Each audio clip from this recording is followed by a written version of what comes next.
কি হলো? এই দিকটা ফাটানো যাবে না কোনোভাবেই, তোমাকে অন্য দিকে চেষ্টা করতে হবে। কি?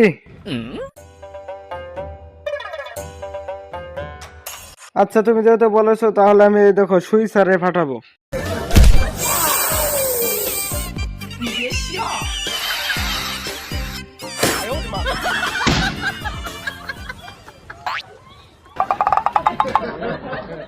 কি হলো, ফাটছে? এটা কি করে সম্ভব হলো?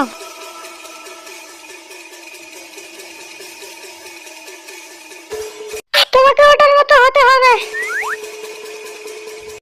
ওকে। 天就让你开开眼界。快如电，快如电，变变变，好潇洒，好浪漫。